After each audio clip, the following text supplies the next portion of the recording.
Sir सबसे पहले तो ये कि मुज़ाकरात चल रहे हैं सर, और उसी के साथ खान साहब के बयानात भी चल रहे हैं। सोशल मीडिया पर भी खूब टिका के सख्त बयानात आ रहे हैं। इस सिचुएशन को देखते हुए मुज़ाकरात का कोई मुस्तकबिल नज़र आ रहा है आपको? नहीं, मुज़ाकरात का मैंने पहले भी कहा था कोई मुस्तकबिल नहीं है, क्योंकि ये मुज़ाकरात दोनों तरफ से बदनीयती पे मबनी है। दोनों तरफ से कोई भी से सिंसियर नहीं है, क्योंकि जो डिमांड्स अपोजिशन की हैं वो हुकूमत पूरा नहीं करने की पोजीशन में नहीं है। एजेंडा कोई कभी तय हुआ नहीं है। अवाम के सामने एजेंडा रखते हम क्या बात कर रहे हैं, वो भी हुई नहीं है। हुकूमत जो है उसके बाद इख्तियारात ही कोई नहीं है, वो क्या कर सकती है। तो फिर मुज़ाकरात का मकसद क्या है? ये सिर्फ ऑप्टिक्स है दिखाने के लिए कि जी हम बातचीत कर रहे हैं, हम पीछे, हम रुकावट नहीं है इस मामले में। तो ये तो वक्त ज़ाया कर रहे हैं सब। आप समझते हैं कि हुकूमत जो है वो इस पोजीशन में नहीं है? जी मेरा नहीं ख्याल। हुकूमत क्या दे सकती है? मीटिंग नहीं करवा सके? नहीं, मीटिंग करवा दें। मैं ये कह रहा हूँ हुकूमत के पास इख्तियारात नहीं है। ये हुकूमत जो है ना वो मैंडेट रखती है ना इख्तियारात रखती है। जो चीज़ें वो मांग रहे हैं, जो बज़ाहिर सामने आई हैं कि रिहा कर दें, केस सारे ख़त्म हो जाएं, ये चीज़ हुकूमत के पास इख्तियार नहीं है। तो फिर सर क्योंकि मुज़ाकरात की जब बात हो रही थी ना, तो उस वक्त मैंने राना सनाउल्लाह साहब से पूछा था, उन्होंने बाकी प्रोग्राम्स में भी ये ज़रूर बात की है कि हम जो है वो एतमाद में लेकर ही बात कर रहे हैं तमाम स्टेक होल्डर्स को, तो हमारे पास वो इख्तियार मौजूद है। तो एतमाद में लेना और बात है, फैसला करना और बात है। मुज़ाकरात जो हो रहे हैं वो मुल्क के लिए नहीं हो रहे, वो पाकिस्तान के अवाम के लिए नहीं हो रहे। वो दो जमातों के दरमियान, एक इक़्तिदार में बैठे हैं, एक इक़्तिदार में आना चाहते हैं। इनके दरमियान मुज़ाकरात हैं कि किस तरह हमको कोई रिलीफ मिल जाए या हमारा इक़्तिदार मजबूत हो जाए। ये सारा सवाल है। सही। इसके अंदर क्या लेंगे एक दूसरे को। जी, पाकिस्तान तहरीक इंसाफ एक बार फिर आलमी इदारों के पास जाने की बात कर रही है, तो 20 तारीख को जब वाइट हाउस का मकीन तब्दील होगा, उसके बाद क्या पाकिस्तान तहरीक इंसाफ के लिए भी कुछ तब्दीली के इम्कानात हैं? देखिए, जो इस वक्त हालात हैं मुल्क के, ख़ासतौर पे जो एक मुल्क के वज़ीर-ए-आज़म को हमने जेल में रखा हुआ है बगैर किसी केस के या कि जो भी बातें हैं, इससे पहले भी वज़ीर-ए-आज़म जेल में गए हैं। लेकिन इस वक्त, और दूसरा जो मई 9 और ये नवंबर 26 के मामलात हैं, ये सब पाकिस्तान के खिलाफ इस्तेमाल होंगे उनके मकासद के लिए। अमेरिका ने बड़ा वाज़ेह कह दिया कि हमने आप पे प्रेशर डालना है, और पीटीआई इस्तेमाल होगी उसमें। पीटीआई नहीं इस्तेमाल होगी, जो ये मामलात हैं जिनका ताल्लुक पीटीआई से है, ये इस्तेमाल होंगे ह्यूमन राइट्स के मामलात बनाकर। इसलिए मैंने पहले कहा था, हमें बहुत एहतियात करनी चाहिए। जो मिलिट्री ट्रायल्स किए हैं सिविलियंस के, कानून में इजाज़त है या नहीं है, ये भी डिबेटेबल है। मैं समझता हूँ कि जो वर्डिंग ऑफ द कानून को आप देखें तो शायद इजाज़त है, लेकिन आपको डिस्क्रेशन इस्तेमाल करनी चाहिए। आपको सिविल कोर्ट्स में ट्रायल कर देते तो फिर ये आपके खिलाफ इस्तेमाल ना होता। ये चीज़ें आपके ऊपर दबाव डालने के लिए इस्तेमाल होंगी। लेकिन सर तासुर है कि हुकूमत ने भी अपनी तैयारी पूरी की हुई है कि अगर वहाँ से प्रेशर आता है तो एब्सोल्युटली नॉट कैसे करना है। जी ठीक है, हुकूमत का हक है, लेकिन ये आपको जानना चाहिए कि जब भी आप कानून से बाहर जाएंगे, कोई ऐसा जरिया इस्तेमाल करेंगे जो मुतनाज़ा हो सकता है, मिलिट्री ट्रायल जैसे हैं, तो कल ये चीज़ें ह्यूमन राइट्स की गार्ब में, ह्यूमन राइट्स के पर्दे में आपके खिलाफ दबाव डालने के लिए इस्तेमाल होंगी, मुल्क के खिलाफ। इसका ताल्लुक पीटीआई से नहीं है। रिलीफ शायद पीटीआई को मिले उस काम से, लेकिन ये आपके खिलाफ इस्तेमाल होगी। ये माजी में भी ऐसे हुआ है। मुझे पीटीआई ऑब्जेक्ट हो जाएगी सर, पीटीआई इस्तेमाल हो रही होगी ना फिर। नहीं, पीटीआई इस्तेमाल देखें, जो कुछ हो गया उनका इससे कोई ताल्लुक नहीं है। जो कुछ हो गया वो हो गया। अब अमेरिका के पास ये इख्तियार होगा कि आपके खिलाफ ह्यूमन राइट्स के इश्यूज क्रिएट करके आप पे दबाव डाला जाए, उनके मकासद जो है उसको पूरा करने के लिए। और मकासद बड़े वाज़ेह। और वो मकासद क्या है? बड़े वाज़ेह। आपके जो प्रोग्राम्स हैं उन पे प्रेशर आएगा। अभी उन्होंने सैंक्शंस लगाए, एक हुकूमत ने जाते जाते सैंक्शंस लगा दिए आपकी कंपनीज पर। ये चीज़ें जो भी आप पे दबाव डालना है, ह्यूमन राइट्स के इश्यूज क्रिएट कर यूरोप में ह्यूमन राइट्स GSP+ से बड़ा अहम है। उसका एक प्रोसेस है, आसान नहीं है, लेकिन दबाव तो आप पे पड़ जाता है ना।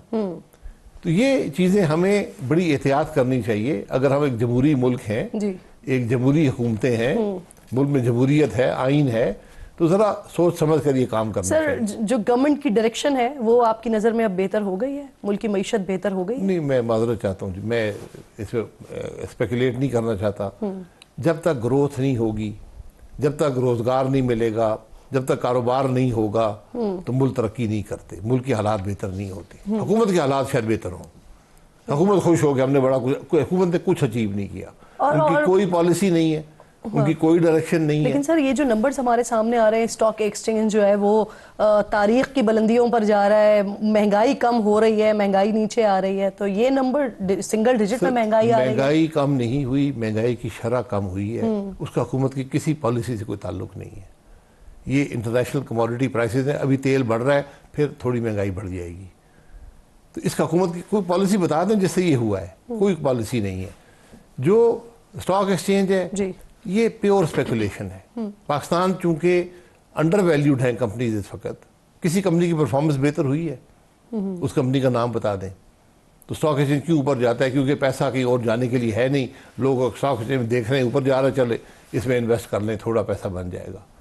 ये स्पेकुलेटिव है, इसका हुकूमत की इकॉनमी में कोई इम्पैक्ट नहीं आता, ये कागज़ पे है। सही सही। सर, वफाकी वज़ीर तवानाई उवैस लगारी साहब कह रहे हैं कि IMF और IPP से बात हो रही है, बिजली की कीमत 10 से 12 रुपए फी यूनिट कम कर सकते हैं। कल खबर आई कि IMF ने बिल्स में सेल्स टैक्स में कमी की हुकूमती तजवीज़ को मुस्तरद कर दिया है। इन दोनों खबरों को सामने रखते हुए क्या हुकूमत आने वाले महीनों में बिजली की कीमतों को कम कर पाएगी? ये मुश्किल लगता है, मुझे कोई ऐसी पॉसिबिलिटी नज़र नहीं आती। अल्लाह करे, वज़ीर साहब कह रहे हैं तो ठीक कहते होंगे, अगर उन्होंने पब्लिक स्टेटमेंट दे दी है तो कल उसको फिर उनको ओन अप भी करना पड़ेगा। लेकिन किस बुनियाद पर 10 से 12 रुपए कम होंगी ये भी वजाहत कर दें कि हमने ये स्टेप्स लिए हैं, हमने ये काम किया है। क्योंकि जो बिजली का असल मसला है उस पर हमने कोई काम नहीं किया। जो बिजली की चोरी है, जो डिस्कोस के लॉसेज हैं, उसमें कोई कमी नहीं आई। आज भी सर्कुलर डेट जो है, कह रहे हैं ना कि IPP से मुज़ाकरात कर रहे हैं। IPP से आपको क्या मिलेगा? आप सारे IPP बंद कर, 1.5 रुपया मिलेगा, और जो उसका नुकसान होगा, मुज़ाकरात आप IPP से नहीं कर सकते कानून के मुताबिक। सही। आप हुकूमत का जोम है, ताकत है, बिल्कुल इस्तेमाल करें। ये हुकूमत ने खुद कॉन्ट्रैक्ट किए हुए हैं, उन्होंने IPP ने नहीं किए, और उसका बहुत मिनिमल इम्पैक्ट है बिजली के। और डिस्कोस की प्राइवेटाइजेशन से भी फर्क नहीं पड़ेगा जी? उससे पड़ेगा, उस पर काम किया कुछ आपने? 25 महीने हो गए, 26 महीने। वज़ीर साहब कह रहे हैं कि डिस्कोस की निजकारी पे काम कर रहे हैं। क्या काम कर? ये तो वही बता आप सकते करेंगे हैं। या हम नहीं करेंगे ना। बात करना कुछ नहीं है। आपके पास 26 महीने से ये हुकूमत है, ये अप्रैल 22 से ये हुकूमत चल रही है, कोई काम किया है? सही। सर, आज PIA का मुनाफे वाला यूरोप का रूट 4.5 साल बाद दोबारा बहाल हुआ है। इसमें कोई शक नहीं है कि यूरोप का रूट बहाल होना ऑब्वियसली ये खुशी की बात है। अब हुकूमती वज़रा ये कह रहे हैं कि PIA जो है वो अपना खोया हुआ जो मकाम है वो बहाल कर सकेगी। कैसे मुमकिन है सर? क्योंकि गुलाम सरवर साहब, उनके बयान से जो यूरोपीय परवाजें थी वो बंद होने से पहले भी PIA खसारे में थी, तो फिर अब एक रूट खुला है और उसके बाद ये दोबारा से मुनाफा बख्श कैसे और अपना मकाम कैसे बहाल कर लेगी? तो मैं वही कहता हूँ, बात पहले करते हैं, सोचते बाद में है। 2 फ्लाइटें पेरिस की चलाकर आप PIA को बहाल कर लेंगे? मैं आपको हकीकत से कहता हूँ, पेरिस एक लॉस मेकिंग रूट होगा। अच्छा, ये अल्लाह करे ना हो, अल्लाह करे ना, अल्लाह करे ना हो, लेकिन मेरा नहीं ख्याल कि PIA का हाल पेरिस जाने में है। जब UK खुलेगा, UK जाएं, वो प्रॉफिटेबल रूट्स हैं, वहाँ मार्केट है, वो चलेंगे। यहाँ पर कुछ भी नहीं है पेरिस में। सही। सर, अब ज़रा थोड़ी सी खत्ते की भी बात कर लेते हैं, सियासत की इसकी। अफ़गानिस्तान और पाकिस्तान, यहाँ पर तलखियाँ बढ़ रही हैं, दूसरी तरफ इंडिया है और अफ़गानिस्तान है, ये करीब आ रहे हैं। पाकिस्तान के लिए सिफारती सतह पर भी ऑब्वियसली चैलेंजेस हो सकते हैं फिर, और निपटा कैसे जाना चाहिए इनसे? देखिए, आपको डिप्लोमेसी और सिक्योरिटी को अलग करना पड़ेगा। रिलेशनशिप हमसाये से डिप्लोमेसी की बुनियाद पे होते हैं। सिक्योरिटी रिलेशनशिप्स का वक्त ख़त्म हो गया, हम इस बात को समझते नहीं हैं। अफगानिस्तान एक खुद मुख्तार मुल्क है जी। उसको एक खुद मुख्तार मुल्क की तरह ट्रीट करें, वो आपका हमसाया है, ना उसके पास चॉइस है कि यहाँ रहे, ना आपके पास चॉइस है। अब दोनों मुल्क हैं, आपस में आपने इकट्ठे रहना है, पुराने ताल्लुकात हैं। आज क्यों कशीदगी है? सबसे ज़्यादा मार अगर किसी मुल्क ने खाई है दुनिया में, अफगानिस्तान के लिए पाकिस्तान ने खाई है। पहले जब रूसी आए थे, फिर जब अमेरिकन आए थे जी। वो सब घर चले गए, पूरी दुनिया घर चली गई है। अफगानिस्तान ने अपनी नुकसान कर लिया, लाखों जानें ज़ाया हुई, मईशत तबाह हो गई, लेकिन वो अपना मुल्क बना रहे हैं। वहाँ पर आज एक कानून है, वहाँ पर एक हुकूमत कायम है जी। उससे पहले तो सब पपेट गवर्नमेंट थी ना, उनको वहाँ रखा जाता था, आज तुम बैठ जाओ, तुम वज़ीर बन जाओ, तुम सदर बन जाओ, तुम वजीर बन जाओ। अब वहाँ पर अभी भी तो कब्जे की हुकूमत है सर। कब्जे की हुकूमत नहीं है, वो लड़ाई लड़के आए हैं, वो पूरी दुनिया की फौजों को हरा कर आए हैं। कौन से जमहूर ने उन्हें वोट डाला है सर? कौन से उन्हें इलेक्शन? वहाँ जमहूरियत नहीं है ना। हाँ। उनका कोई दावा जमहूरियत का नहीं है। वो कब्जा हुआ ना, फिर जिसकी ताकत उसकी हुकूमत। ताकत से वो जंग लड़के आए हैं, उन्होंने पूरी दुनिया की फौजों को शिकस्त दी है। तो अगेन अब्बासी साहब फिर कोई दूसरा ग्रुप लड़कर आ जाए, फिर वो ग्रुप दूसरा आएगा, ताकत की बुनियाद पर हुकूमत बना ले। तो आपको इसका हिस्सा नहीं बनना चाहिए। वहाँ जो कुछ इंतशार होगा पाकिस्तान पे असर आएगा।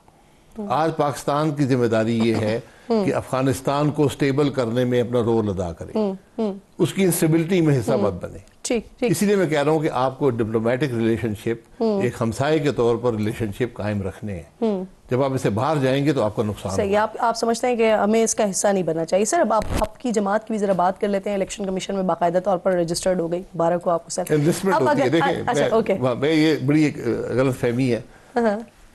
कानून बनाया जी, इलेक्शन जो एक्ट है, उसमें शिक 200 है कि आप जमात फॉर्म कर सकते हैं, ये आपका हक है, कानूनी हक है। उसके बाद आप जब भी चाहें एनलिस्टमेंट के लिए दरख्वास्त देते हैं इलेक्शन कमीशन को।